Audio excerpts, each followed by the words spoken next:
a story in 2 Kings chapter 6 where the king of Aram was at war with Israel. After consulting with his officers, the king said, I will set up my camp in such and such a place. Elisha the man of God sent word to the king of Israel saying, beware of passing that place because the Arameans were going down there. So the king of Israel checked on that place indicated by Elisha. Time and again Elisha warned the king so that the king was on his guard in such places. This enraged the king of Aram, and he summoned his officers and demanded of them, tell me which of you is on the side of the king of Israel. One of his officers replied, none of us, my lord, but Elisha the prophet who is in Israel tells the king of Israel the very words you speak in your bedroom. A similar incident happens in New Testament in the Gospel of John chapter 1. When Jesus saw Nathanael approaching, he told Nathanael, here truly an Israelite in whom there is no deceit. Nathanael asked Jesus, how do you know me? To this Jesus answered, I saw you when you were still under the fig tree before Philip called you. Then Nathanael declared, Rabbi, you are the Son of God, you are the King of Israel. Jesus said, you believe just because I told you I saw you under the fig tree? You will see greater things than this. Jesus then added, very truly I tell you, you will see the heavens open and the angels of God ascending and descending on the Son of Man. Now what did Jesus mean by this? Let's read another incident in the book of Genesis which is connected to this incident. Genesis chapter 28 verse 10 onwards we read, Jacob left Beersheba and set out for Haran.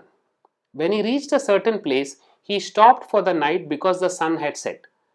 Taking one of the stones there, he put it under his head and lay down to sleep.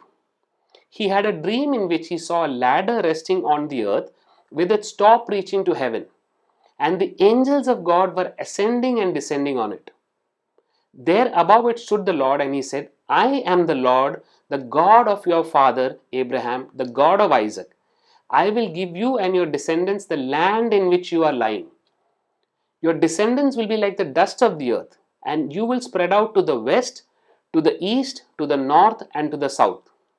All the peoples on earth will be blessed through you and your offspring. I am with you and will watch over you wherever you go, and I will bring you back to this land. I will not leave you until I have done what I have promised you. When Jacob awoke from his sleep, he thought, surely the Lord is in this place and I was not aware of it. He was afraid and said, how awesome is this place? This is none other than the house of God, or in Hebrew, Bethel. This is the gate of heaven. Let's try to unpack what Jesus was trying to tell Nathanael. Many prophets in the Old Testament could see visions of things afar or even in heaven without physically going there. As we see the story of Elisha, Ezekiel is another example. But that would at most mean that the person is a prophet. But Jesus wanted Nathanael to understand more about him than this. And that's why Jesus quotes Jacob's dream of the ladder to heaven with angels ascending and descending on the ladder.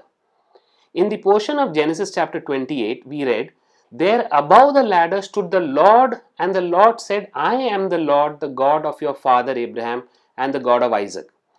And in verse 16 we see, when Jacob awoke from the sleep, he thought, surely the Lord is in this place and I was not aware of it. Here we see Jacob in Bethel had a vision where he saw the Lord God, the God of Abraham, the God of Isaac.